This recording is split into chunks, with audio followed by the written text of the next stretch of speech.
Hi, Wallace. What's going on, y'all? What's going on? Hey. How you doing? Hey. What's Good. going on, y'all? Everything's good. We about to get this thing cracking, y'all. You about to learn something. I'm ready. You about to learn something, y'all. You about to learn something. Wallace, calm down. What is your problem? It's all good, Wallace. Keep the energy going. Calm yourself. I can't help it, y'all. That's my last name's Merriman for a reason. I'm a merry man. Perfect last name, right? Perfect. Perfect last name. Perfect. Excellent. It's 7:30, y'all. It's 7:30. We're going to push through this thing. We're going to push through. We're going to push through. Nice to see everybody. Make this thing straight. Oh, get it straight. Y'all hope you got some papers there for you and a pen that got some ink. I hope you got a paper and some ink, some pens, some papers. A recording, I got that covered. The rest you're going to have to write down. All right, excellent. We're going to try to push through this thing. At the latest, very latest will be 9 o'clock. At the latest. I'm going to try to get through this thing quicker than that. But I do want to make sure that we cover a lot of things that's on my heart. Anything that somebody might have asked me a couple questions, and I'd like to get those knocked out also. So, nice. Good to see y'all, though. Oh, look at these smiling faces. Y'all better go ahead with yourselves. Now, it's funny because it's interesting to watch everybody on Zoom because I can see everybody shrinking and faces looking all thin and looking like y'all on crack cocaine or something. Jesus. But I know y'all doing the right thing, so that's good. That's good. That's good. Somebody else that don't know you be like, honey, you okay? You sick or something? Is everything all right? No. Some wild man beating me down, that's all. That's all. Just learning something. That's it. So good. So a couple of things I wanted to say is thank you for taking the time to spend some time with me. Obviously, every time before we meet and talk, I always pray on it, making sure that what I say will be relevant to you and you receive it. That's done already. That's already done. That's already done. So the first thing was, I want to say, first of all, I appreciate every one of you. But really not only being accountable to the program or what you're doing, but being accountable to yourself. If you're not accountable to yourself, you know, it's I can't hear you. You're going in and out because of other noise. All right, what I'm gonna do is I'm gonna put everybody on mute.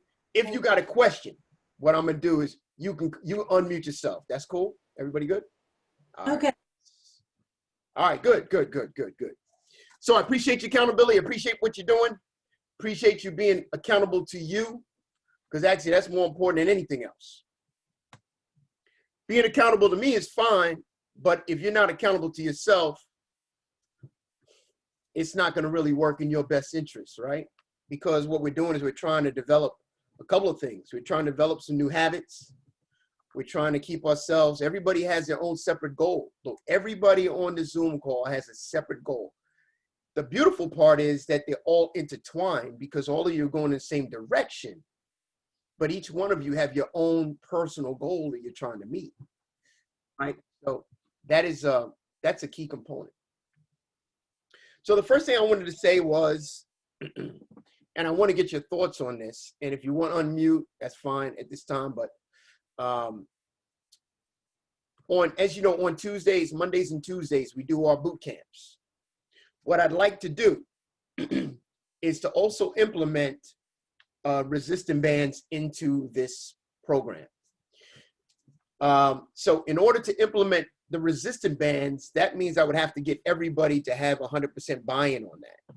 Other words, that you have your own resistant bands, or number two, that's something you think would be beneficial. Now, let me tell you why it is beneficial. Think about what you're doing already. Mondays is dedicated to body. We're doing body weight. Tuesdays is dedicated to strength training. If you take the bands, the band puts now a different perspective on your muscle and the way it operates, because bands operate with full resistance. Whether you're coming up and down, there's always going to be resistance, right? If you're doing body weight, yes, but when you're doing resistant bands, it makes a big difference. And there's a lot of things that we may not be able to do that you can do with the bands. Now, here's the catch though, is you may have bands, but you may not have bands to fit all your needs, right? Because if we're doing exercises, there might be one exercise that's easy for you to do. You might be doing curls and it's easy. And then here's another band, here's another exercise. You'll, oh no, I need another weight. So what I'm gonna recommend to do is, and this is what I normally recommend for each one of my clients, and I do this on purpose, is to keep several sets of the bands that are available for you to purchase. Two reasons. The bands themselves go from the weight of 10 to 50, right? So they go in different increments, number one. But number two is a lot of people want to go on Amazon and buy, resistant bands. The issue with that is there's a lot of scammers on Amazon or anywhere else. And a lot of times, and I've been through this game, that you could buy a resistant bands and you get them, and within a couple of months, they start to deteriorate because they're dry rotted. You have no idea how long they've been sitting in the warehouse. You have no idea where it came from. You have no idea what plastic they're using. You have no idea if there's chemicals that are going against your body when you're putting your hands on. You have no idea if it's lactic, if it's latex plastic, right? So the key is, and that's the main reason why I end up having them on hand. So when someone is looking to use resistant bands, that I have them available and I can just get them to you, send them to you, pick them up, whatever. But the resistant bands come in a set of from 10 to 50. There's 5 different bands. They have handles, everything else. You can put them on the door, everything else. But without a shadow of a doubt, it makes a huge difference. Number two is, in addition to that, once you have the bands, in addition, because what I was going to do is this is how I see it. That on Mondays, we're doing body weights, but what I would probably end up doing is still do body weight because I think that's important, but I would use half body weight and then half the bands. Or on Mondays, I would just use all bands, but I would see how everybody fits and how it works for everybody. I'm a huge fan of using resistant bands. Second thing is that I already have created in the Trainerize app resistant band exercises that you can pull up and you can do them at home, which is no problem, right? So my recommendation is I'd like to get a buy-in from everybody that would have the willingness to say, you know what, that sounds good. I'll get the bands from you. Some of you already got the bands from me. I'd recommend everybody does, but I'd have to get 100% buy-in because I'm not going to be able to run something in the Monday, Tuesday, unless everybody has the bands. I hope that makes sense, right? So if everybody agrees with that, that's fine. Let's make that happen. If not, no problem. We'll just stay with our body weights, and we'll do the strength training. If you have the bands, no problem also, because then I would just administer some of those exercises on your Trainerize, so you have it in your calendar. We just wouldn't do it as a group. All right? All right. Past that. All right, the next one. There were a couple of questions that I got from people, so I want to get those taken care of first. And I thought they were phenomenal. I thought they were great questions. We'll dig into those. and which was great. I appreciate the people that gave the questions. But number two, they were perfect because I can guarantee many of you were probably thinking the exact same questions, but you know, you might even heard me say something different, but at least now you're going to hear it maybe from another angle, or maybe if you heard it already. So the first question was, and I made some notes to myself. The first question was regarding juicing. And what is the benefit of juicing? And can you use juicing as a meal replacement? Right? If you're, now, that's a tricky question, y'all. Now, why is because juicing, there's a lot of factors when it comes to the juicing. You could do juicing that is just from the press, and then like juicing with the press, which means that you've eliminated all the fiber, right? If you eliminated all the fiber, now all you've got is the juice. That is not very beneficial. Yes, you're getting a load of antioxidants. You're getting your phytonutrients. You're getting all your plant-based vitamins and nutrients and minerals. But what you've done is you extracted all of the fiber.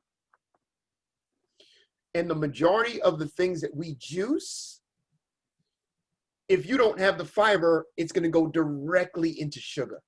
There's nothing stopping it now.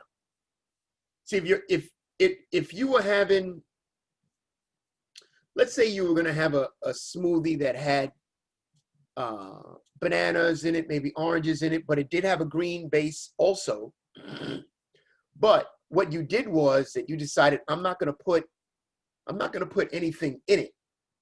I'm gonna get a cold press, and I'm just gonna get all of the, and just have like, okay, I'm trying to make this simple. Like for example, back in the day, and I was guilty of this also. Back in the day, I had no problem. I used to have this for lunch. I'd have that with lunch and have maybe a Jamaican patty or something like that. But I would get a carrot juice. Now, in my mind at that time, I thought that was a great idea. But now when I think about it, that was a horrible idea. Because if you're drinking just the carrot juice, and I'm sure you've seen this and you probably had it yourself, but they'll take a load of carrots. Now, think about how many carrots they put in that carrot juice. Because you see them in there, 10, 12, 15 carrots, y'all. Do you understand how much sugar that is? That is a tremendous amount of sugar. You're getting the benefit from the carrots and everything that's in it. But the amount of sugar that you just ingested, you might as well have had five orange juices, the amount of sugar that you had. So that's not really that beneficial. Because what you've done is, it was really a sugar bomb. It was a natural sugar bomb, but you drank literally probably 300 calories. Even though it was carrot juice, even though that's healthy, but it went immediately, because your body can't control you having 15 carrots in one sitting. Your body's like, what in the world? And immediately your insulin got shot up because it had nothing else to do except, too much sugar, insulin, and the insulin got triggered.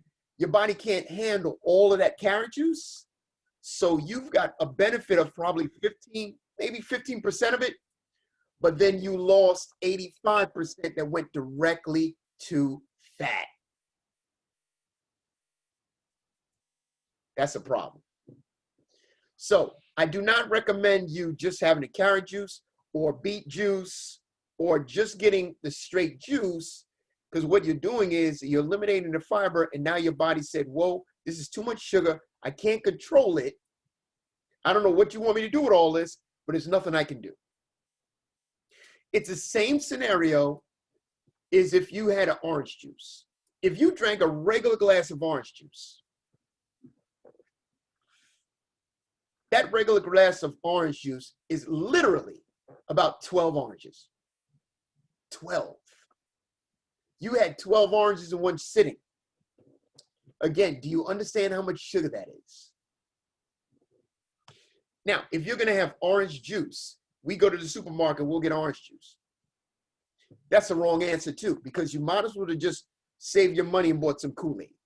It's the same thing.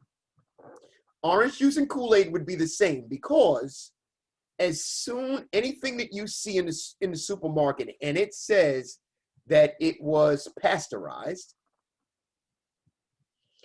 and guess what? Everything you buy from the supermarket has to be pasteurized. It's either cold pressed or it's pasteurized. Pasteurized means that it burns off all of the disease or bacteria or anything like that. When that happens, it has to be heated. When anything is heated, all the nutrients, the vitamins, the minerals, the antioxidants, your flavonoids, everything is now burnt off. The extreme heat that hit that burns off all the nutrients that you thought was in there, and now it's no longer in there. So now what you've basically done is you drank sugar water. That's why when you look at the orange juice, what does it say? It says fortified with vitamin D, fortified with vitamin C, fortified with calcium. Listen, an orange has those already. Why are you telling me that it was fortified with that? It was already in there. If you had a regular orange, you had every one of those that I just said is in there. But what people started realizing was, I'm drinking orange juice and I'm getting no benefit because I'm looking at this and it says all sugar. So now all of a sudden they started realizing I'm going to have to fortify these. And fortified means that I'm taking a man-made chemical and converting that and putting it into whatever it is after it was processed and after the bacteria and everything was eliminated. I do not recommend for you to have orange juice. And I don't really recommend you having a carrot juice or any of those other juices that all the fiber was eliminated. That is a wrong answer. I'd rather you just get yourself a carrot, get yourself an apple, get yourself an orange, whatever it is, and make it yourself. So the issue is going to be that, yes, any of your juice, also remember, it's also 100% carbohydrates. So any juice that you just made is now 100% carbohydrates. And what do we say about carbohydrates? Carbohydrates converts into sugar. So you're making these smoothies that are loaded with fruit, then that is converting directly into sugar, and that's a problem. Now, am I saying that you should not have a green smoothie? Nope, I'm not saying that. But what I am saying is that you got to be careful of how much sugar you're also putting into the smoothie. Like you probably saw the last pictures I've had the last couple of days. I've been having green smoothies like a beast. So what I've been doing though was, it was water, it was some ice. I put in a half of an apple with the skin. I took a half of a orange with the skin. I put in some baby carrots. I put in some frozen beets. And the way that I took the beets, see, the beauty of the baby carrots, they're already frozen. So they're like ice cubes, right? So you could take the beets and cut the beets up into squares also, put them in saran wrap, put them in the freezer, and then when you need some, take some off, break some off and put them in your smoothie. Because the only reason why you're putting ice in there, you're trying to make it cold. But if you're taking the actual fruit or the vegetable and that's frozen, well, guess what? Now you don't need the ice because the ice is really diluting your smoothie. It's making water. So why not take actual things and then use that as your smoothie? You're serving the same purpose. The only reason why you're putting the ice in there is just to make it cold. So smoothies are huge. For example, I have a Vitamix, and I highly recommend a Vitamix. A lot of people say it's very expensive. I've had 2 Vitamix. The first Vitamix I bought 30 years ago, 30 years ago. 30 years ago. And the only reason why I had to replace it because it came out with a new model and I was tired of that one. I had to change the blades one time. Now, if you think about you getting a blender, if you buy a regular blender, let's say you paid $500 for the Vitamix. And I just said for 30 years, 25 years, maybe I'm exaggerating, 25 years. You're going to end up buying a blender probably a year. Every year, if you're using a blender, you're going to have to buy one anyway. So I spent $500 for a blender that basically is doing my smoothies. I'm taking oat, perfect example, taking rolled oats and putting in the Vitamix, and guess what? It grounds it up into a powder, and now I have oat flour. The same thing, I could take flaxseed, put it in the Vitamix, and ground it into ground flaxseed, chia seeds. So this is not just a blender, it's a smoothie. You can make soups. You heat it up and you can literally make a homemade soup in there. So it's not just a blender. I want people to understand that.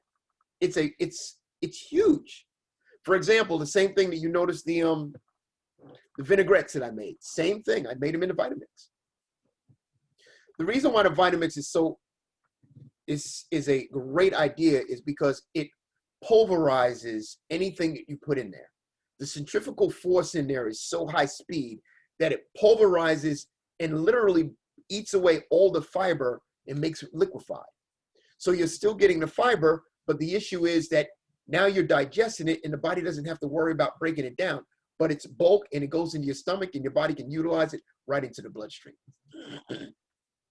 So I'm not a Vitamix salesman, but maybe I should be because I'm a huge fan of the Vitamix.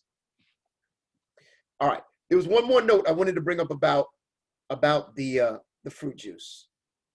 If you're gonna make a smoothie or anything like that, make sure that you can leave the skin on there. If you're putting apples in there, see, here's the issue with you getting a regular blender.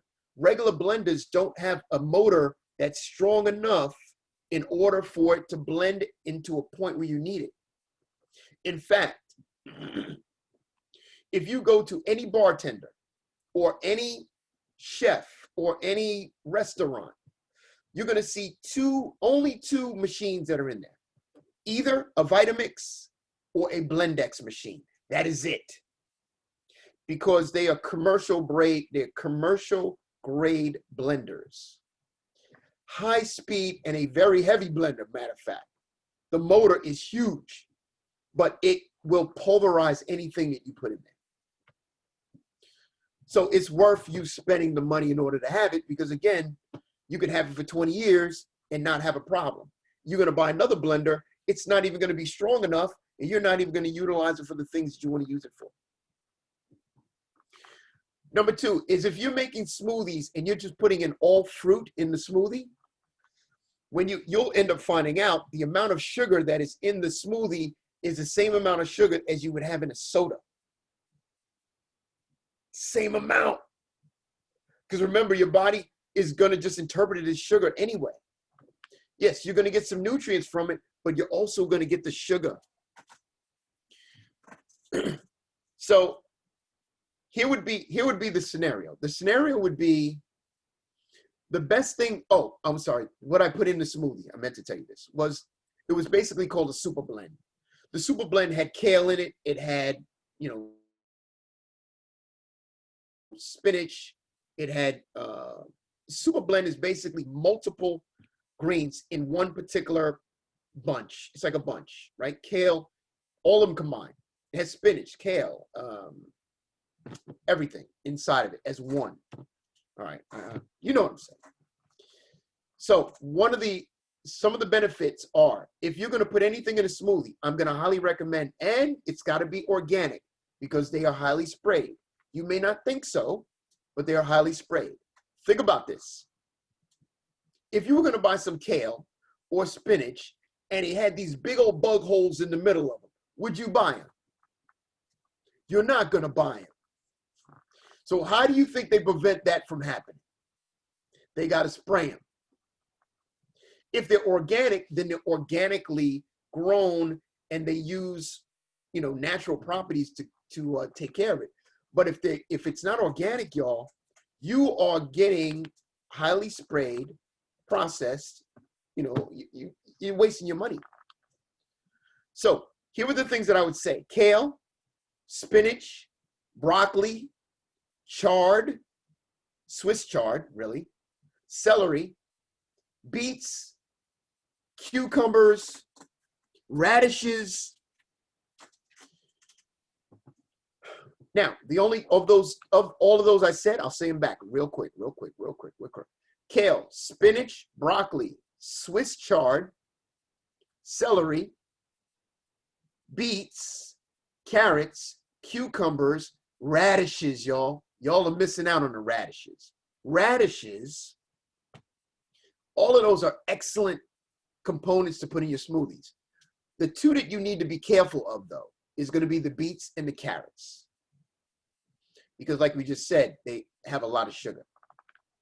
But the beets is what I use as sugar, as opposed to me putting in,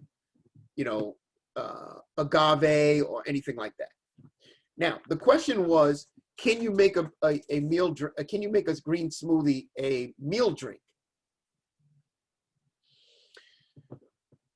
The only difference between a smoothie and a meal drink is that you put in protein, or you put in some kind of food, something as a binder. Because really, if you're just having a green drink, that's really just all carbohydrates. If you're going to put a smoothie in there, if you're going to make it a smoothie or a meal drink, some of the options is going to be that you can put in some plant-based protein, or you can put in some whey, right? Whey and plant-based proteins are the only ones I'm going to recommend.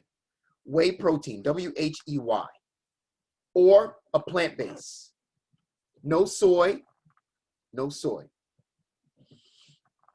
When you put that in there, it's going to give it bulk. What you can also put in there is flaxseed. What you can also put in there is chia seeds. What you can also put in there is ground rolled oats, or really the rolled oat flour, right?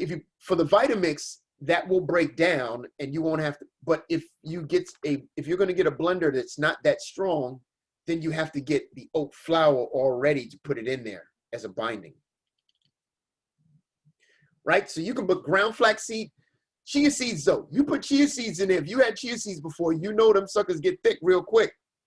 So if you're going to put chia seeds in there, you need to have that thing soon. Otherwise, you're going to be gagging. I can't hang with having my smoothie with chia seeds in there. After a while, I'm about to throw up.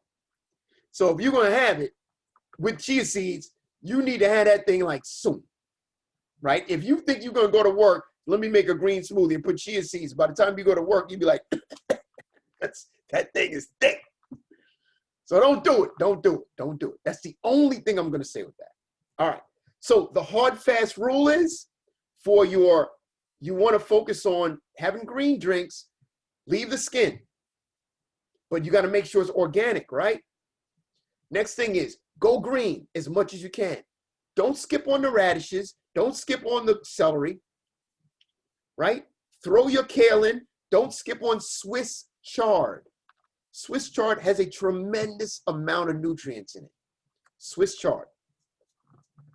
So don't just put in there some spinach. Everybody wants to just throw spinach in there.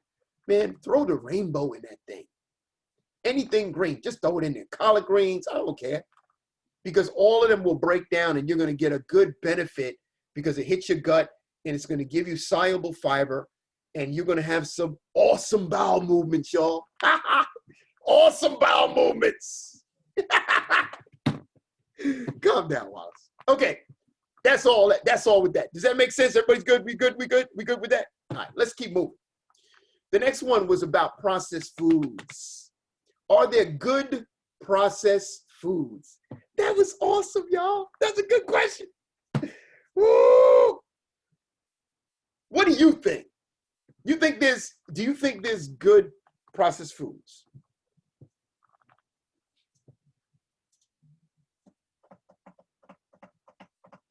Y'all scared. Y'all scared. Out there.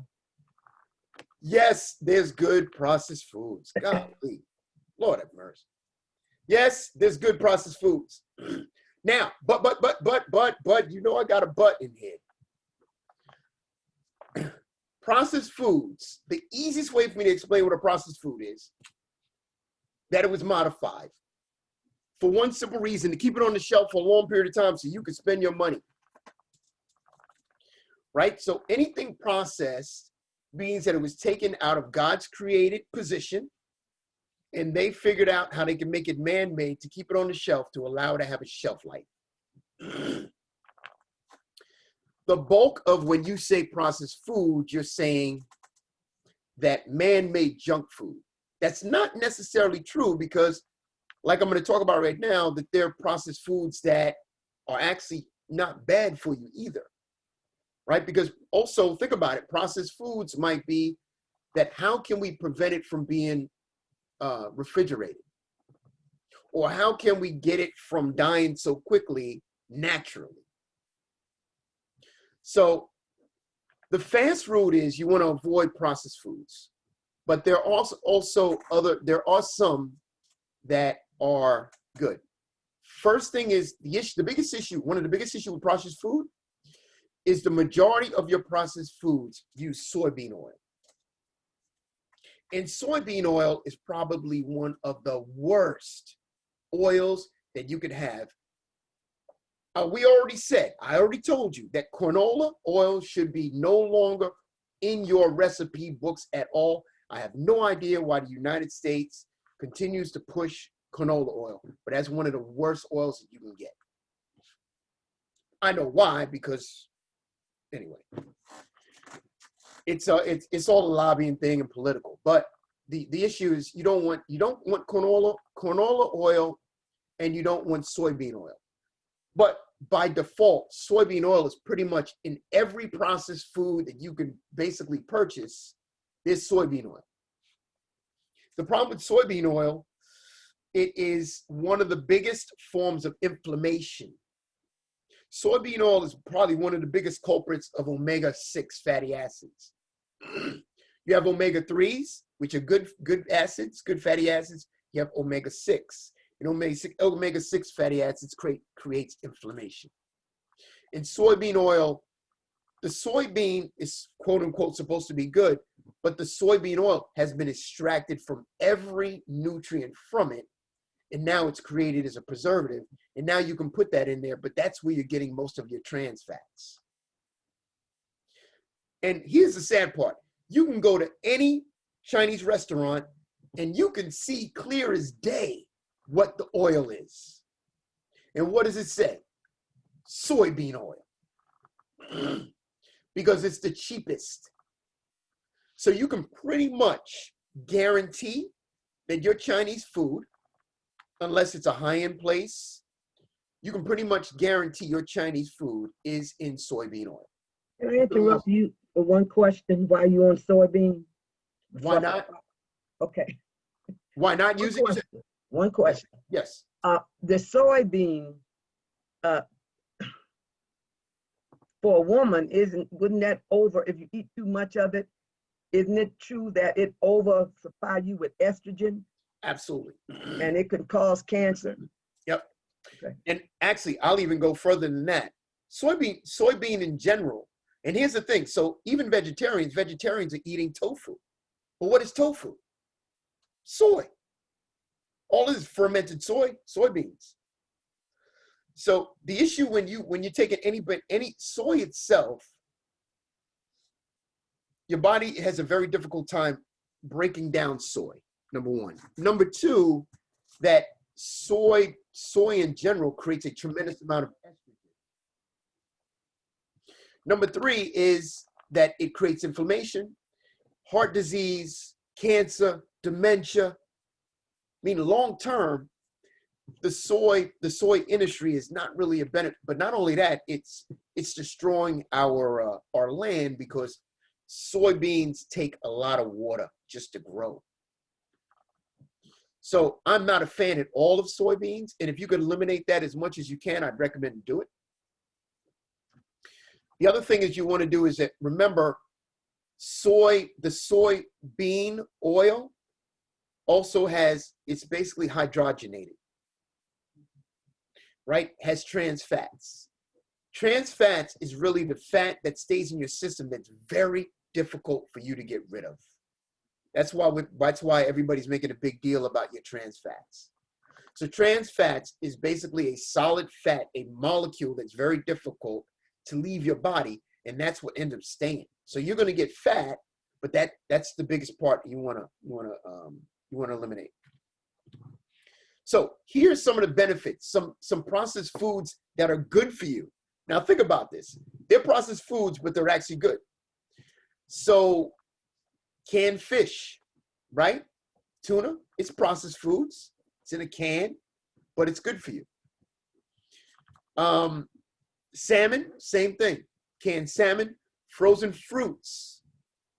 And we talked about this, but frozen fruits many times is actually healthier and has more nutrients than your one that you're going to get from the supermarket, because the oxidation process has stopped once it's frozen, right? If it comes from California, it gets all the way from California all the way us, think about how much oxidation has been breaking down the nutrients in there. So let me just give you a couple of scenarios of processed foods that's good for you. We just said it. So canned fish, like salmon, tuna, frozen vegetables, frozen fruit, any kind of low sodium beans, right? They're processed. Other things, that yogurt, right? The only key with the yogurt is the sugar. You got to watch the sugar. Tomato sauce, it's also processed. You got to watch the sugar though. You got to read the labels, y'all. Sauerkraut, it's processed. Chickpeas, canned peas, your granola, it's processed. You got to watch the sugar though. Veggie burgers, processed. Got to watch it though. Is it soybean? That's the issue. A lot of these Beyond Burgers, what do you think is a Beyond Burger? A lot of the Beyond Burgers are soy. So you got to watch what you're eating. Unsweetened almond milk. I'm going to talk about that a little later. I ain't finished with that one. Fortified cereals, processed. But you got to be conscious which ones of the cereals are better for you. Frozen pizza, that one you need to leave in the freezer. That one needs to stay. It is loaded with sodium. It's usually a cardboard base. Ain't no telling what's making that thing cook in the oven. Right? So just leave that. I'd rather you get yourself a pita bread and make your own. That's what we do. We'll get some pita bread and put your sauce on there, put some mozzarella cheese or whatever, put some mixed vegetables on that sucker, throw it in the oven, boom, you got a pizza. But you got one you made and know where it came from. Simple. Pickles, that's good. Cauliflower pizza, thank you, Jesus. Someone just brought that up. Cauliflower pizza is very simple, and we make it all the time, right? There's your crust, the cauliflower. Dark chocolate, it's processed, but again, dark chocolate is one of the best chocolates for you. One, it's called cacao. Maybe you've heard of that, cacao. C-O-C-O-A, I believe it's called, cacao. That's the best. Hershey's, no. All the Halloween candy that's about to come out, no. No, no, and no. Cacao, yes, it's C-A-C-A-O. C-O-C-O-A?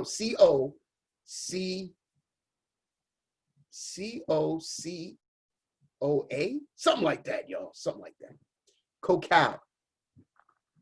Which means you need to spend some money on your you need to spend some money on your chocolate, y'all. You can't be getting this Hershey Kisses and all that. That's a sugar bomb. Keep that stuff in there. Anything that, if you go to, okay, here's an easy one, y'all. You should have nothing. You go to the supermarket, and right before you get to the supermarket, you look to the side, you see all them candies right there? Leave every one of those there. You are banned from every candy that is in the side to your left or right when you're in the cash register. You're banned from all. A-L-L. All right.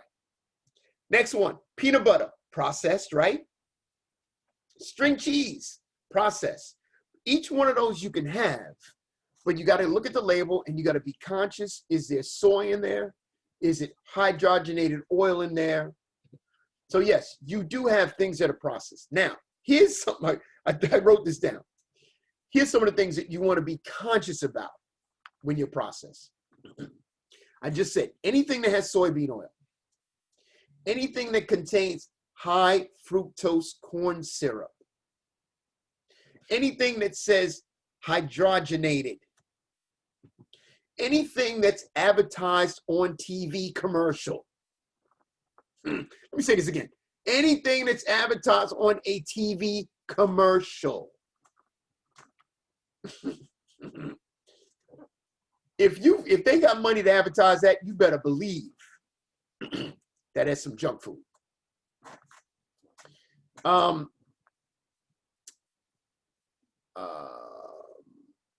Anything that has a cute name, like Fruit Loops, Captain Crunch, Frosted Flakes, leave them all in the shelf.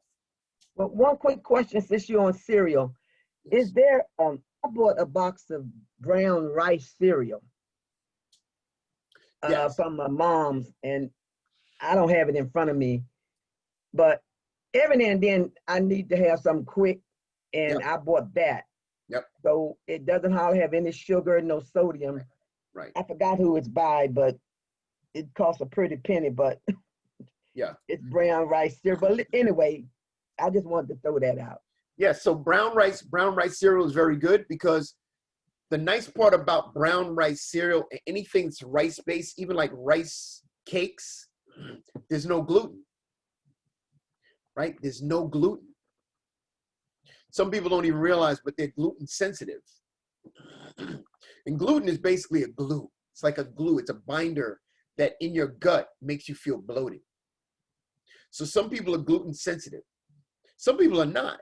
Some people just eat too much and you just bloated because you eat too much. Relax, Wallace. Next one, anything that is, anything. For all of that. Sorry, Mary. Anything you buy from a drive-through. That's a good one. That's a good one. That's a good one, y'all. Anything that has MSG in it.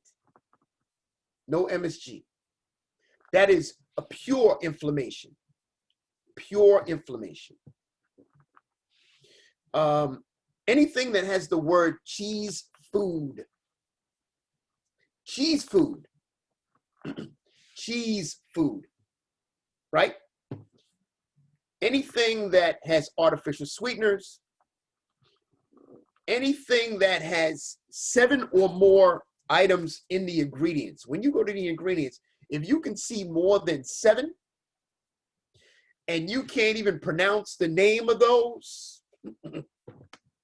and they sound like some gibberish from another country because they got so many words behind them, that's just all chemicals and those additives that are no good for you. So my whole point with that is that, yes, you have good processed foods, you have bad processed foods, but you need to be conscious and think, okay, what is the purpose? Why is this on the shelf? And what is my benefit? All right, hope that made sense. All right, so the next question. Take over the thing, but when you see the label, it says, man, I know Mr. Tate, when it says natural, it says natural flavorings or natural, what does that, what do they mean by natural? I don't want you to worry about anything on the front. Anything on the front of anything you purchase is all advertising. Think about this. You've got 50 breads in the aisle. How does the manufacturer convince you to buy their bread when there's 50? That's marketing, right? So tobacco is all natural. Is that good for you? No, but it's all natural. So you could spin anything, you know, like you could even see on a label, an apple goes gluten-free. And you're like, oh, this is great. Apple, this is great. And you buy that because it's gluten-free. There's no gluten in apples, but you put it on there and you're like, oh, wow, I'm going to get this one because it's gluten-free. But you're not using no common sense. Gluten has to do with wheat. Gluten has to do with wheat. That's what gluten has. So you can see a ton of things say gluten-free. I don't want you to worry about anything on the front. That is all advertising. Even the color red, you'll find color red is used a lot because that attracts you to the eye and that makes you go to it. That is the same why, that's the same way that McDonald's uses the color red and yellow. Because red is a big eyeball. Look, when your kids, my kids, when you see the McDonald's sign, what are they going? McDonald's! They see that red, boy. Well, trust me, that's marketing. All right. Now, the next question was, are there good carbs and bad carbs? I don't think I got to go into that no more. I think we already hit that one. You got bad carbs and good carbs. Remember, good carbs, anything out of the ground. That's good carbs. Bad carbs is anything that's not from the ground. Those are bad carbs.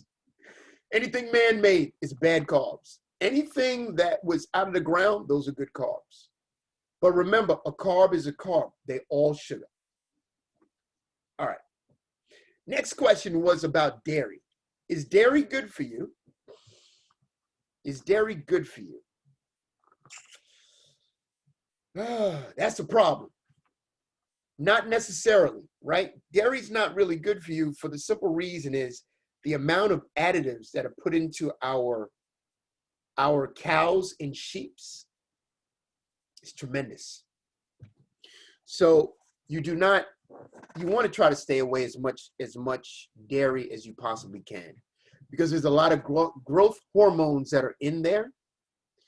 And that's one purpose for that is just to make the cows grow faster. It's more profitable for the business owners to make these things grow literally in 6 months from a child to an adult. The amount of stress and trauma that is put into that particular animal is so severe that a lot of times they literally can't even walk. So their udder is on the ground. And if your udder is on the ground because you're so weak, because you can't hold the weight, that means that you're now got fungus and lesions and that are on the bottom also because your body's on the ground. You can't even get up.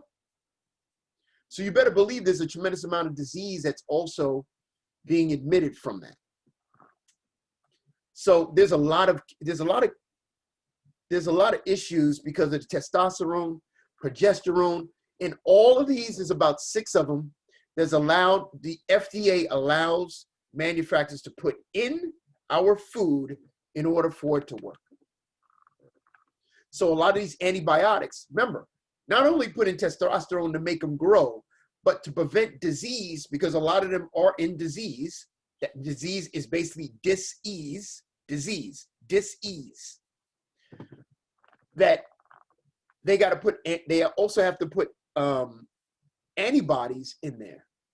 So now they're putting in testosterone to make them grow. They're putting antibodies to prevent them from getting disease. And you're getting all the benefit. You probably don't realize that the meat that you're eating, because a cow is under stress. And a cow knows that it's going to get slaughtered. So if a cow is under stress, the blood that is in the cow is stressed. You are eating the stress from the blood from the cow. Think about this, y'all. The stress from the cow, the blood you better believe that cow knows he's about to go to the slaughterhouse because Steve is not there today. And then Ted is not there. And then Michael's not there. These are all cow names. Then the next day, they ain't there. So he knows he's next.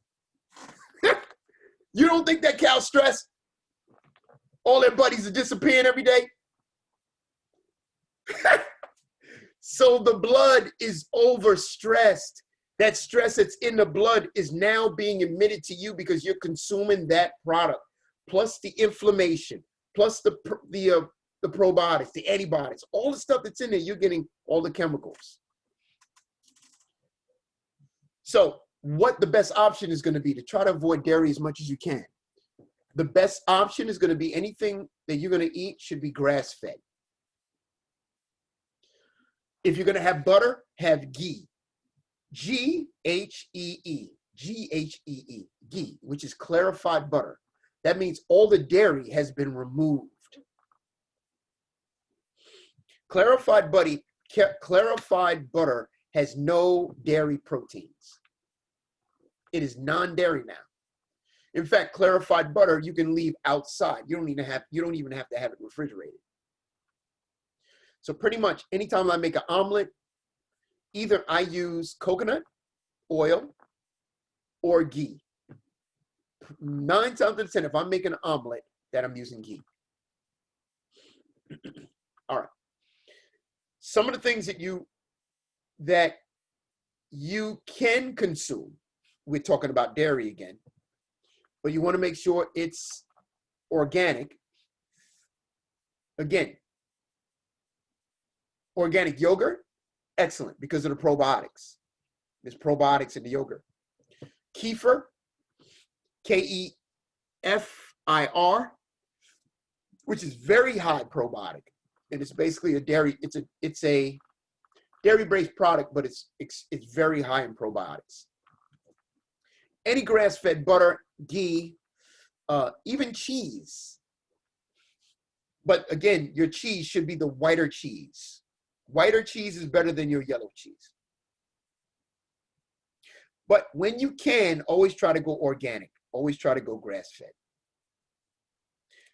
Last thing I'm going to say about this, and then I'm going to get into the topic that I wanted to bring up today, was that almond milk. You don't want soy milk. You want to go with almond milk. But now, here's going to be the catch. Please look at the back of the almond milk container because all of them are not the same. Some of them, you'll get almond milk and you're like, the consistency is almost like you drinking milk. Your almond milk should be pretty watery because really, what is almond milk? It's supposed to be only water and almonds, y'all. So why is it so thick that it looks like, because there's other things in there that's making the consistency thick, like car gum, like the same emulsifiers that are making ice cream thick. What they're doing is they're inserting them into a lot of our almond milks to make them thick, to give the appearance of they're like milk. So you want to look at the preservatives that's in the one what I end up normally buying pretty much 90% of the time is I end up buying the brand from Lidl's. The almond milk from Lidl's is what I normally buy. And I end up buying the vanilla unsweetened vanilla version. And that's the one I usually get. All right. So those were the questions that was brought up to me, and I was wanted to cover those. All right. Any questions on that? Are we good on there? We good there? All right. What I wanted to really bring up today is habits.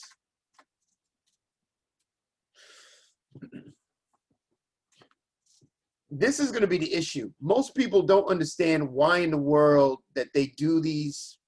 They'll do a diet program or something like that, and they fail. And they fail over and over and over and over and over and over again and over. They try something else and they fail. They try something else and they fail again. The biggest issue is because you didn't design a habit. The only thing you did was you came up with a 30-day cleanse And then, but you never made a habit out of it. Your goal was in 30 days, I'm going to cleanse myself. I'm going to drop the weight. And as soon as that's over, you go back to Chick-fil-A, or you go back to get your burger, or you go back to Five Guys. And I'm not going to disclose the church, but 2 years ago, for 2 years in a row, I was, for the church, I was doing a New Year, they were doing a Daniel fast. And they wanted me to come in, and I did some workshops and help them focus on direction and habits designed for the Daniel fast. And a lot of them did phenomenal. In the it was 21 days, but they decided to make it for 30. All January decided no sugar, everything good. So, but what was unusual was after the Daniel fast, they wanted to discuss everything over at the Golden Corral. How are you going to do it, How you going to do a Daniel fast and then go to the Golden Corral in order to discuss how you did on the Daniel fast? No. Anyway, so there was no habit whatsoever. Most of them knew that the end of this is going to be going to the Golden Corral. So I'm going to starve myself for 30 days, but I know I'm about to go get me. Okay. So what you want to do is that what we don't realize, the majority of your habits you have, it's really not your fault, the reason why you keep failing. It's your habits. See, what you may not understand is that 45% of the decisions you make every single day, you have no control about. They are done habitually because you've been doing them for decades. They're on autopilot. You have no control of them. And not until you identify the habits that are your culprits, that are sabotaging your effort, are you going to be able to get and succeed in what you want to do. You have to design habits that are going to be in place of the ones you currently have, and also understand why you're doing them. So the majority of your decisions are not really your decisions at all. It's really a habit that you've already formed. So you have old habits, and here it is, some dude named Wallace got me doing all this crazy stuff, right? And these are brand new habits, and your brain's going, why am I doing this? And who is this dude? The issue with that is going to be now is that you've got these old habits that are running in your brain, and they don't want to move. They don't want to make any new decisions. Your brain and your body likes comfortability. It likes to be stationary. It likes whatever it did already, and that's all it wants to do. It doesn't want nothing new. So a person goes to me and says, Wallace, I'm not really a morning person.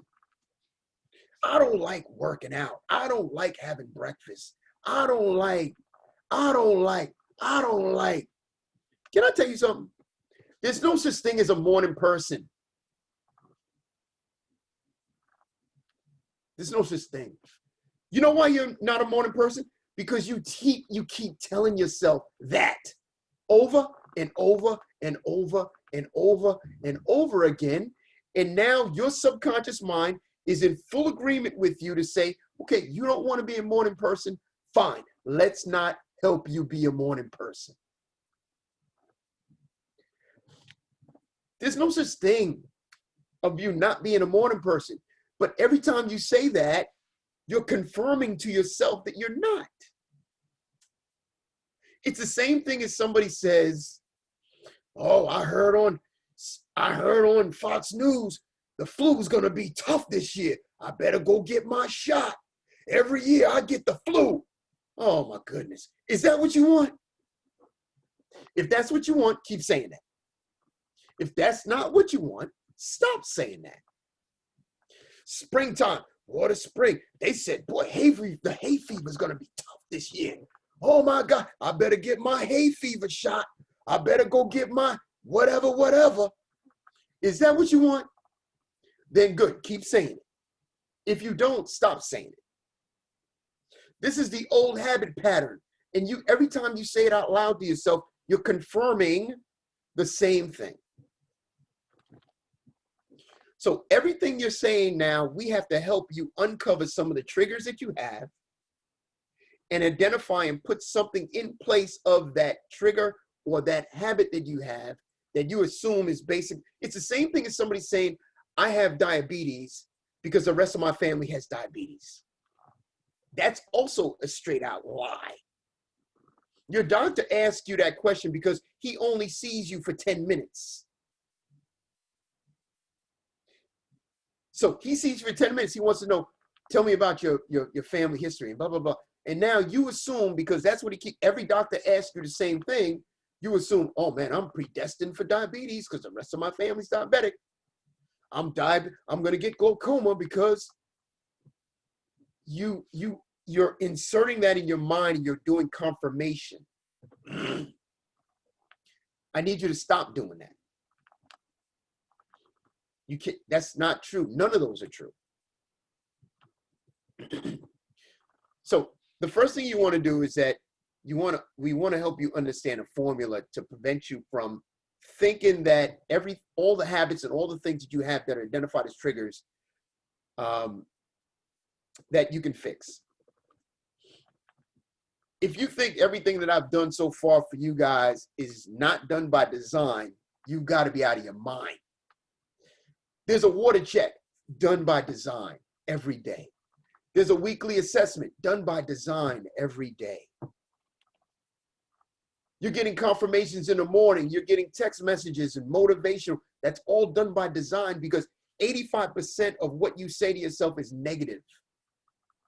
85% of what you say to yourself is negative. 85. And I'm being nice about that percentage. And the stuff that you say to yourself, if you said it to somebody else, they would be offended. But you, on the other hand, say it to yourself every single day. But you say it to somebody else, they'd be offended, but you have no problems because, and you're used to saying it to yourself, that you're clumsy, that I'm fat, that people don't like me. And you're saying it over and over and over and over again. And you literally are confirming to yourself that's what you are. These are horrible habits. But your subconscious mind, it runs rapid fire. These are the habit patterns that you have, and they're not going to go anywhere unless you personally make some adjustments. So let's talk about this habit. Every single one of the habits that you have has 3 stages of the habit. There are 3 stages to your habit. Your first stage. The first stage is going to be the trigger. Every habit has a trigger. The second stage of your habit has the routine. And the third stage of your habit has the reward. First stage, the trigger. Second stage, the routine. Third stage is the reward. Your trigger could be anything. It could be environmental. It could be social. It could be physical. It could be emotional. It could be a time. It could be a date. It could be a smell. It could be a majority of things, but you have a trigger on every one of your habits. Your routine is whatever you're doing for the habit. And you're doing the habit because you're expecting a reward. I may have said this to some of you before, but this has been probably the most eye-opening experience for me for any client that I had. Now, what I normally do for most of you, and I'm sure for some level I have, I ask you to kind of walk me through your day or what you eat, or I'm looking at your MyFitnessPal, whatever. Before COVID, I remember sitting down with this young lady, and she was in my office, and we had this discussion. And I asked her, tell me about her day. And she said, okay, well, she went through the whole day, but one of the thing that hit me the most was she said, well, after lunch, she worked for the government. And she said at 2 o'clock, she would go downstairs with her girlfriend to take a break. And they would go down to the cafeteria and they would have a little 25-minute social hour. And they would go back just to take a break from work. I said, okay, well, tell me about that. She said, well, we would sit down and I'd have a coffee and I would have a chocolate chip cookie. I'd have a chocolate chip cookie. I said, right there, my brain goes, red flag. That's the issue right here. Okay. I said, okay, well, tell me about this. She said, well, we would go downstairs and I would get a coffee and then I would get 2 chocolate chip cookies and then we would talk and I'd go back to the office. I said, okay, tell me about that again. She said, well, I would get a cookie. She said, oh my God, I'm having a cookie every day. And this ain't no, listen, this ain't no Chips Ahoy. These are the manhole covers. The manhole cover chocolate chip cookies. The ones you could wear like a hat. Them thick, big ones. But she was having 2 every day for 5 years. 5 years. And not until we had a discussion, she realized she was doing this 5 days a week for 5 years. Let's do the math on this. If she had 2 of those chocolate chip cookies, can I tell you that those 2 chocolate chip cookies is going to be about 350 to 400 calories. Let's do the math. 400 times 5 is a lot. So 400 times 5, let's go from there. And let's just say 400 times, let's say let's go with 12. 1,200 calories. Times that, I'm just saying in my brain, I can't, I'm so excited about the story. Don't make me do the math right now. So now we're going from, say 12, and then times that by 4. That's a lot, right?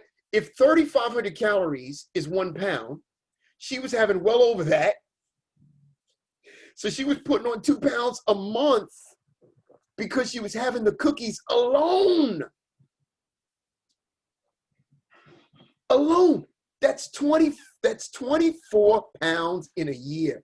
Just because she went downstairs at 2 o'clock to talk and socialize with her friends. This has nothing to do with anything else she ate. For her, that was an eye-opener. She didn't even realize she was doing this until we had the discussion. Now, let's talk about this scenario.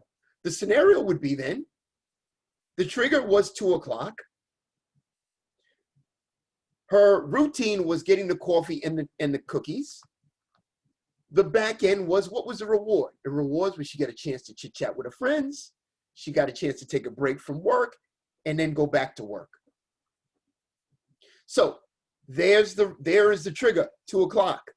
Here's your routine, the same thing. And here was the back end. The back end was your reward was you felt good, you took a break, you got away from work. Now, here's the beauty of any of your habits. If you think about any of the habits that you have, they have all 3 that I just said. Can I also tell you that a lot of things, the habits that you have that are on autopilot, I guarantee you don't even realize it, but every time that you go brush your teeth, you brush your teeth the exact same way. Every time you go in the bathroom to take a shower, you do the same thing. Every time you go in the house, you put your keys and you do everything the same way. And some of you go put your keys down, put your bag down, put everything else, and then you go in the refrigerator, but you just ate. Why are you going in the refrigerator? Because it's an automatic habit that you've had that is run on autopilot. That is all your habits are running by autopilot. The beauty of you having a habit that's already in place is the only thing you got to do with this, and here's the sweet part, you just got to change the routine. So watch what her routine was. She could still go downstairs at 2 o'clock. She still got the benefit of hanging out with her girlfriends and taking a break from work, but she moved the cookie and the coffee and had a salad. She moved and had an apple. She moved, had some orange. She moved, had some water. She made an adjustment. So she still had the same triggers, but she just took the routine and put it in a healthy perspective instead of not being healthy. That goes for you, the same thing. You could look at any of your triggers that may be bad triggers and say, okay, my bad scenario might be, perfect example, first thing in the morning. You already have a routine in the morning. And many of you probably have the routine. You get up, you wash your face, go to the bathroom, whatever, and then you got prayer time. You may have time for meditation. You spend some time, before you really get rolling. So the beauty is you already have a trigger. The trigger is you got up and you're going to brush your teeth. You're going to the bathroom. And the next thing is maybe you're taking some time for with the word and meditate, whatever, right? So you already have a trigger. Now, you're not a morning person, but guess what you can do? You already have this all in place. You can put the exercise, your 20-minute, 25-minute exercise right there and line it up with the rest of your habit. So what are you doing? You might have to push your half hour up. You get up at 5 o'clock. Well, maybe you need to push it up to 4:30. And now you can still do same routine you're doing, but you can insert 30-minute exercise right there. You're not making a new habit. A new habit would be that, listen, I don't do nothing in the morning. I go straight to work. And now you want me to work out? That's a whole different scenario now. But if you already have some things in place, and this is the easiest way that I found for most people, and most people that are my clients who I surround myself with, maybe it's by design, by default, I don't know, but they're of faith. So they have that time that they dedicate to just peace time for themselves or whatever it is. But this is the time where you can insert your morning routine, because you try to do it in the evening, everything gets in the way. You cannot guarantee what happens in the evening. Your evenings are unpredictable. Your mornings are not. The only thing you got to do is push the morning forward a little bit so you can insert that in there. You already have the habit. All you're doing is you're inserting something in there in addition to that. And now you're not making a new one. Here's how your brain works. Your brain has a front cortex and a rear cortex. The front cortex takes new information and says, okay, what do you want me to do with this? And I'm going to work it. The rear cortex is all of your subconscious habits, all of your habits, all of the things that run on autopilot in the back of your brain. And your body loves to stay in the back of the brain because your body likes simple things. It doesn't want anything new. And those things in the back of your brain in the rear cortex has neural pathways. And neural pathways are basically what makes habits. And the stronger the neural pathways that are in your brain, the easier it is for your brain to react and make a decision. But now you're on a 60-day program, or now Wallace got me doing these exercises and drinking this water and doing my fitness pal and the my fitness app and blah, blah. You're driving me nuts, Wallace. Well, these are not habitual things that you have right now. So you're taking a superhighway, everything in the back of your brain, which is in your rear cortex. These are habits that you already have. And now you're trying to insert a new habit, which is in the front cortex. These are brand new neural pathways that you're trying to create. So you're taking a superhighway that are in the back of your brain, and now you're trying to build a dirt road, and you're trying to make this dirt road turn into a neural pathway. Here's the problem with this. If you're not consistent and persistent, you cannot develop these neural pathways that are going to help you make these habits. If you're not consistent and persistent and consistent and persistent, consistent and persistent, you can't develop a neural pathway. Because all you're doing is you're making a wish. And you're going to make that, and it's going to fall off. You're going to make it, you're going to fall off. But it has to be to the point when you literally say, okay, this is what I'm doing. Just like you leave your house, you automatically know you need to get your key. You need to get your purse. And now you got to bring a mask. Now, this is what happens now. You walk out of the house, you get in your car, and you're like, oh my God, I forgot the mask. But guess what? It's repetition. And some of you are now remembering you got to bring the mask with you. That's a new neural pathway that you're designing in your brain that's making you understand, oh, I got to bring this now. That's how your brain works. But guess what? You're forced to wear a mask every time you leave the house. So you're developing a neural pathway and a new habit that has to work. You understand?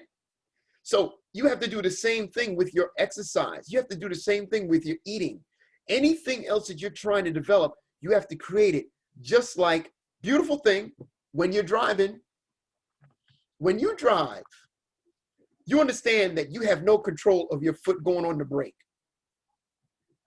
Your brain sees a red light and your subconscious mind goes to the brake. You have no control of your foot going to the brake. Zero control. That is all a neural pathway that understands red light, up, foot on the brake. Because what you're doing all this other stuff. You're playing with the radio, you're talking to your friend, you're playing with the rear view mirror, but as soon as you see the red light, your foot automatically, you have no control of this, goes to the brake. Automatic. No control whatsoever. You have no control. That is a neural pathway that is basically designed. So any of your new habits has to be created the exact same way. Why did that end up being a neural pathway? Because every time you get in the car, you have to do the same movement every single time. And you're doing it hundreds of times every time you get in the car. So any of your habits has to be designed the same exact way. Here's the next issue. Y'all take too long to get out of the bed. Y'all are fooling around in the bed too long. Here's the secret. I'm going to tell you why you're fooling around in the bed too long. Y'all think I don't know. The reason why y'all fooling in the bed too long because you let the enemy prevent you from doing what you're supposed to be doing. The night before, you already set a game plan of what you're supposed to do. But you sit in the bed and you let the enemy go, no, Deb. No. Denise, you can stay in there just hit the buzzer. You got time. Don't worry. You got 15 minutes. You good. And you hit the buzzer. And you roll over again, and then the enemy's messing with you again. Oh no, you got plenty. It's not until 8 o'clock. Don't worry. And you hit it again. And next thing you know, you stressing out because it's 7:30. You couldn't eat. You couldn't do anything else. You're running around like your blood pressure's shooting up. What you need to do is before the enemy even gets involved with this discussion, you got to get out of the bed. Here's the secret. I want you to think that you're a rocket ship. A rocket ship works because as soon as the alarm goes off, and before the enemy in your subconscious mind tells you that, you know what, the bed's real comfortable, you could stay a little longer. You have to be a rocket ship and say 5, 4, 3, 2, 1, and get out of the bed. As soon as this whole discussion comes up about you could stay in the bed, you good, you don't worry about it, you got plenty of time. You need to automatically say to your brain, 5, 4, 3, 2, 1, and by 1, you need to get out the bed. You have to have a trigger. You must create a trigger to prevent you from lollygagging in the bed. So much so that, that even now, and normally I get up at 5 o'clock, even now what happens is I can look at the clock. I still set my alarm on my Fitbit to 5 o'clock, but it's almost guaranteed that I look over and it says 4:55. It says 4:55 on my clock. Because I've done the 5, 4, 3, 2, 1 so much, and you made it a habit that your body already knows what time it's going to get up. It already knows because you made it a habit like everything else that you had. The issue is you got to prevent yourself from fooling around, rolling around in the bed. You already set the game plan last night. In the morning, your brain and your body is designed, your subconscious mind is ready to go, but you messed up because you fooling around in the bed. The only thing, I want you to think you're a rocket ship. 5, 4, 3, 2, 1, and get out of the bed. So everything you want to do, I want you to think about this, even tonight. What is it that's preventing you from doing what you want to do? And how much self-talk are you having that's negative to yourself? I want you to listen to your self-talk. I want you to listen to what you're saying to yourself, and then you'll realize why you're being sabotaged. Remember, one of the things that we talked about was these affirmations. Are you still using the affirmations? That wasn't a habit, so that was easy for you to put to the side and not do anymore. But you got to do things that are habitual. And when you do them habitual, they will be just, matter of fact, when you went to work, or if you go to work now, I can promise you, you were driving to work and you were literally on autopilot. There were probably times when you got to the front of your office and you like, dang, we here already? And you were the one that was driving the whole time. But your subconscious mind knew the whole route. So you didn't even have to think about it. You were just on autopilot. So every trigger that you have, every habit that you have, what we got to do is you either got to create a brand new habit, which is harder than you taking a habit that you already have. And only thing you have to do is modify the middle of it, which is the routine. Remember, every one of your habits has a trigger. It has a routine. And the last thing it has, that it has a reward. And normally your reward is going to be the same. The only thing you normally will have to do is change the middle. I'm not a morning person. Okay, well, that means that you need to get out of the bed and make it a habit of getting out of the bed, and then stop saying that. You don't like working out in the evening. Why? Why do you keep saying that out loud? Why don't we try to figure out, okay, well, what is it I got to do? Many times, the truth is that a lot of times I'll sit down with one of you and we'll talk about it, and you just realize my evenings are too unpredictable. Well, then you must insert it in the morning.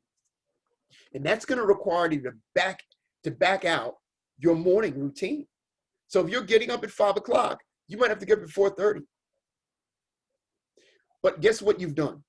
You've did the exercise, you made it out, got it out the way. Number 2 is you feel like you're $1,000,000 because you accomplished something the first thing in the morning. Number 3, you have endorphins that makes you feel like, wow, I've accomplished something. And the last thing is your metabolism is on fire first thing in the morning. So if your metabolism is already on fire, your body's burning fat for the rest of the day. I promise you, if you make that a habit in the morning of doing your exercise routines and do it every single day, or have a habit of doing it, the sense of accomplishment that you have after you're done, it's like a bust of adrenaline. It's just a shot of adrenaline. When you've accomplished stuff in the morning before you even really got your day in, man, you feel like $1,000,000. You had a win for the day. You already got a win. I joke around, but that's serious. You had a win for the day because you accomplished everything you want to do in the morning. The rest of the day is your oyster. Even if you went to the boot camp, that's a bonus in the evening. Even if you did the walk, that's a bonus because you already know that you took care of what you were supposed to accomplish. When you've already accomplished what you're supposed to do, the rest of the day is golden. And if there is a distraction, so be it. But what you're going to have is you're going to have regret because you said, well, Wallace had this in my calendar and I couldn't do it. You got regret now, and regret creates stress, and stress creates tension, and tension creates this stomach that you got. Stress creates the inflammation in your gut, and that attributes to you to gaining weight. You don't want to go to bed stressed because you couldn't accomplish, and now you feel like a failure. You may not say it out loud, but internally you're beating yourself up because, man, I didn't do it again. What's wrong with me? And you're saying this to yourself. So what about if you did it in the morning? I know, yeah, it's a brand new habit. But I promise you, if you just make some adjustments and put everything off and put it in the morning, it's going to make a huge difference. Huge difference. Last thing I'm going to leave you with is I'm just going to give you a couple of tips that I wrote down. I just want to think about this. Was some ways to think about how to make these habits work for you. Now, we already talked about it, right? Some of the habits you already have now, many of you are already drinking way more water than you used to. Was that a habit you had? Nope. It's a brand new habit. Do you feel better because you did it? Yep. Did you have to figure out a trigger in order for you to, perfect example, let's talk about your water. You had to develop a trigger, you had to develop a routine, and what is the reward? That you did your 100 or close to it, or you accomplished at least drinking more water than you did. And I guarantee you, if you're drinking more water, you feel better. I don't even have to ask you. If you're drinking more water, I know already that you feel better. So you can always think of the same thing as your MyFitnessPal. Again, here's another trigger. Going to bed 30 minutes earlier. You understand, if you set a design time to go to bed, then your brain, your subconscious mind, automatically will start to wind itself down because it knows it's going to bed at 10 o'clock. If you go to bed random, your body and your subconscious mind cannot create a plan for you. But if you go to bed exact same time, including the weekends, but if you go to bed at the same time, your subconscious mind automatically 30 minutes before is already setting you up to go to bed. So when you go to bed, you have a righteous sleep. You're not fooling around.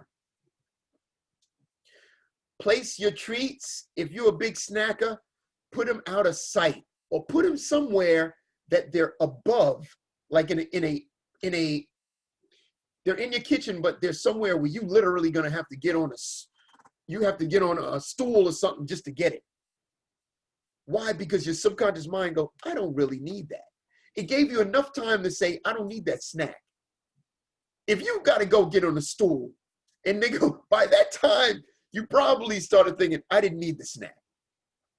But that was a trigger. The trigger might be at 9 o'clock every day. I sit down with my husband and we just watch a show. And what is it? I'll get me some candy, blah, blah, blah, blah, blah, blah, blah. All right.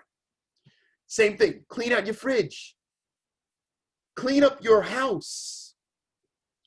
Because if your house is cluttered, your mind is cluttered. If your house is cluttered, your mind is cluttered. Turn off all the screens when you're eating your meal. You don't have to watch TV while you're eating. You can play some jazz. You can focus on the food. Half of you inhale your food. You don't even know what you ate because you're watching TV. You're not even looking at the food. You spent an hour on this delicious meal and you want to send me a picture saying, oh, look what I had. But you don't even remember what it tastes like because you were watching TV while you were eating it. I ain't talking about nobody. I'm just saying. Same thing. Some of the triggers that you already have. You brush your teeth. Let's say you don't take vitamins and you want to figure out how can I make sure that I take my vitamins? A trigger that you already have is brushing your teeth. So why not you have the vitamins right there and add that as part of the trigger? You already have the trigger brushing your teeth. There's some things you can line up right there. You say, you know what? Before I brush my teeth, I'm going to have my apple cider vinegar with water. So you're trying to think of different. And here's one fun fact. I want to let you know this. The toothpaste, the toothpaste itself, the reason why there's mint in the toothpaste, it's not for it to be a minty fresh experience. It's because it creates a trigger. Because every time you brush your teeth, you get the minty flavor. What happens when you don't feel the minty flavor and you're about to leave the house? I didn't brush my teeth. And guess what? You went to go brush your teeth. It's not, the minty flavor is not there to make your breath fresh. The minty flavor was there for it to be remember you need to brush your teeth. And the reason why they did that is because they can make money. This ain't about you, about your breath being minty fresh. This is about them making money on their toothpaste.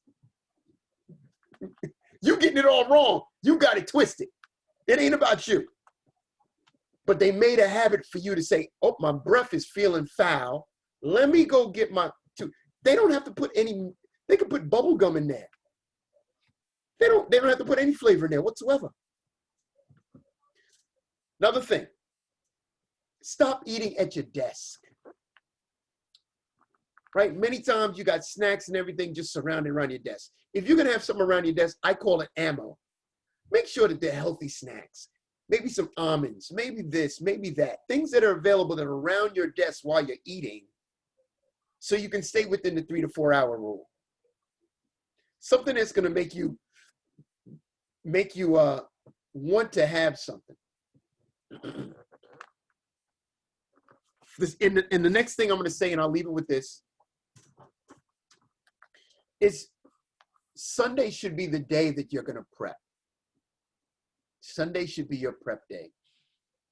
Prepping on Sundays is perfect because it sets you a game plan for the rest of the week. You've already set a trigger. If you set a trigger for Sundays, this is my prep day, you already know the rest of the week what your game plan is. This is no longer an issue for you to worry about. So what you want to do is you got to start identifying some of the triggers and some of the things that we're going to focus on probably for this month. This month, I'm going to focus on this because I got to help you identify triggers. I'm doing this subconsciously because everything that I'm doing, if you think about it, is really to help you with a trigger. To the point now that you probably see your phone buzz around 8 o'clock. You're like, oh Lord, that's my water check. Dang, I didn't do so and so, right? So what it is, it's a trigger. It's a new habit that you now have. Man, I know Wild's gonna hit me with this daggone thing. I gotta get my water in. So what your reward is, the trigger comes, you're like, hey, I got close to the 100 or I did the 100. I feel good. And every time you send 100 or you say I did whatever it was or not, you feel good. It's in a burst of adrenaline. You accomplish something for the day. You're probably like, oh Lord, this water check getting on my nerves, but guess what it did? It created a new habit for you. Created a new habit. I gotta force this on your brain. Anything that you do has got to be forced.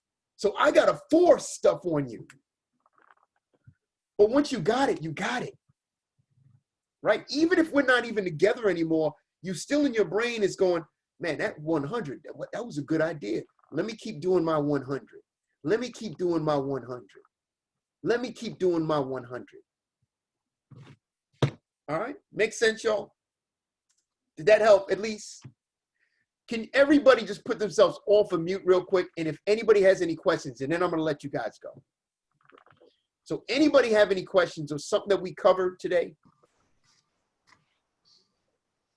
No questions. I have a question, Wallace. I looked at one of your recipes and it was about the brownies. So I went to the market to buy the ingredients. And it was the first time that I saw coconut flour. Yes. Mm. Oh, yeah. I purchased it because I'm going to make the brownies this weekend. What else would you use coconut flour in? Coconut flour is tricky because coconut flour is dry, right? So because coconut flour or even rice flour has no binding to it. So what I found was, and I think I shared it with you guys because I did the brownie the first time and that thing was an epic fail. Oh my Lord. That thing was an epic, right, Cheryl? That thing was an epic fail. I mean, it was, and so Cheryl, she tried it and didn't even say nothing to me. I like, how was it, babe? Nothing. I said, oh Lord, that wasn't good. This wasn't a good one.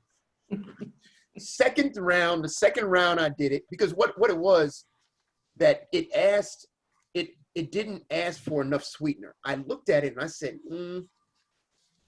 okay, but I always make whatever the recipe is, I always make that because I have to have a baseline. I made it and I'm like, this probably ain't gonna be sweet. And sure enough, this thing was harsh. So the second round, I put some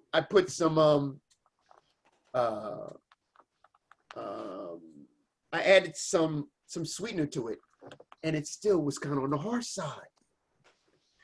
So what ended up happening for the brownies, one of the things you can do to add something to it, to give it like a binding, was even like a cream cheese or something in it to allow it to give it a moisture or some kind of consistency. If you're just going to use the coconut flour itself, there's nothing to bind it. you could use egg whites, so you can use the eggs, but what, if you add something like a cream cheese to it, it'll make it moist. Okay. What I ended up doing was that I put a little bit of zucchini in it, also for moisture, right? But I put too much in it because it made it super moist. So it's something you end up playing with. Remember, the reason why the other flours work because of the gluten, and the gluten makes a binding, and that binding allows it to be, but when we're using lighter flour that really doesn't have gluten or anything in it to bind, you have to come up with something to help bind it. And one would be the cream cheese. Thank you. Right, to mix it. Well, I just have a comment. I really appreciate the subject matter about the triggers, and hopefully that we'll talk about it further. Yeah. The triggers is huge, y'all, because everything you do is a habit. Think about it. Anything you do right now has a habit. Whether it being good or bad, it doesn't matter, but everything has a trigger, has something that causes you to do it. Yeah. My trigger was like every time I watch a movie, I had to have popcorn. Yeah. Mm-hmm. And I like popcorn, but eating it too late is not good for you anyway. And you have to put a lot of butter and salt and all that stuff. But every time I have a movie came on, I'm like, I gotta make popcorn. I know. And so to get out of the habit of having to have popcorn every time I watch a movie, it was hard, really hard to break. But you broke it. I'm breaking. I haven't, I watched movies all week. I didn't make one bag of popcorn. So that's good. I'm trying to find some other things to eat besides popcorn, maybe rice cakes or something like that, something that's more healthier. Mm-hmm. So, and it's funny Cheryl saying it, because the tough part is that when you guys are Netflixing at nighttime, it's never gonna go. I don't do no Netflixing. It's never gonna go good. It never goes good. You never go, honey, can you go get me a salad while we watching this movie? Oh no. Oh no. Apples and peanut butter. Oh no. You know you're not doing that. You know what you're about to do. Get yourself some ice cream, popcorn, cookies, some snacks. Well, y'all just have to pray for me, because I love my skinny pop just before I go to bed. But see, the thing with popcorn, it's not really that bad. I mean, if you looking at snacks, if popcorn is the one that's the biggest culprit for you, well, good for you. Yeah. Because there's a lot of other options. That is way worse than that, right? But again, what ends up happening is, and the funny thing is, Sadadra, it may not even be the popcorn. It might be something you're looking for, some salt. You might be looking for some crunchy. You might be looking for, you could even say, I could have celery and ketchup. Ketchup. Oh my God. Peanut butter. Celery and Jackie's like, ketchup. Celery and peanut butter. Right? Because the salt is in the celery. But it also has a crunch. So a lot of people, it's really the crunch you're looking for. It may not even be the popcorn. It's just the sensation of the crunch or the salt, right? The nice part of you having the peanut butter is the fat is also going to allow you to be satiated during the evening. And that's also going to help with be satiated. Because remember, the fat in there, the fat is not making you fat, y'all. It's the meal that you're having that's carbohydrates that's gonna wreck your sleeping pattern, not the fat. So if you had some peanut butter and a celery and then you went to bed, guess what? That's protein and fat. And that's good because that could help you with the healing portion of you when you go to sleep. Now, I didn't say you go get a big old jar and be like, I said just a little something, something. Set you back, right? Back off, y'all. Don't listen. You know what I'm saying, right? So it's just what you're doing is you want to be conscious about a handful of almonds. Something. It might even be that the crunch in the almonds. That might be what you're looking for. So, any other questions, y'all? Well, I do like to walk. I mean, I was late, but I'm going to not let the devil tell me I got more time. But Yeah. the walk, being there at 8 o'clock, Right. it really makes me feel good. I haven't felt like that since I used to work out when I worked, I used to work out in the morning. Yeah. Yeah. And it is really makes me feel good when I'm done. Right. I have more energy. I get things done. My day is longer. Yeah. So, but I need to tell the devil to stop talking to me about it. The toughest part for the majority of people is, like you just said, it's the fact of getting out of the bed and not letting the enemy jack you up. Because if you hit that buzzer one time, you already lost. You already lost. So when you wake up and you already have a game plan, you set the alarm for a reason. You shouldn't set the alarm so you can give yourself, well, I'm gonna set the alarm, but I got another alarm on top of that one. And that one, I got one on top of that one too. So that one messes up because I got 3 alarms, right? So no, you set the alarm for you to get up. The alarm is supposed to alarm you to get up, not for you to snooze for the next alarm. Right? It's time 12 years and it's been on a break. Because what it does, it gives you regret, y'all. I'm telling you. Because you already lost. You may not realize it in your mind, but your subconscious mind knows you lost already. You set the alarm for a certain time. You keep hitting the trigger, you already lost. But if you got out of the bed when you hit the alarm, you're already winning because you already put your mind in action. Your subconscious mind says, all right, let's go. This is what we're doing. But a lot of times you mess up and now you're 20 minutes off your trigger and now you're scrabbling around. You're doing this, you're doing that, you're messing it. You forget this, your keys, you're all discombobulated. And that's stress. And stress makes weight gain. Stress and weight gain are friends. What you're trying to do is you're trying to eliminate any of that. You're trying to make a nice, steady, easy flow. Right? So what I ask you to do is think about a rocket ship and just say 5, 4. It's because this is what happens. Before you go, I can, no, 5, 4, 3, 2, 1, and get your butt out the bed. Don't have a discussion with the subconscious mind about how much time I can get extra. Okay. And don't get out of bed, oh man, what's this day gonna be like? Man, you better be getting up like, thank you, Jesus, for waking me up. I'm excited. Let's go get him. Let's go get him, y'all. That's what you need to be saying. You ain't supposed to be, oh, my back is aching. This is gonna be a terrible day. It's supposed to rain today. My knee's gonna be all messed up. If that's what you want, go ahead and say it. I'm not that bad, but I do let the enemy talk to me though. The enemy tells me I got 20 more minutes. Hey, But Wallace, I'm gonna work on that. I have one question, and then I'm gonna let the time frame when to stop eating. I mean, I was told don't eat past 6, don't eat past 7. Yep.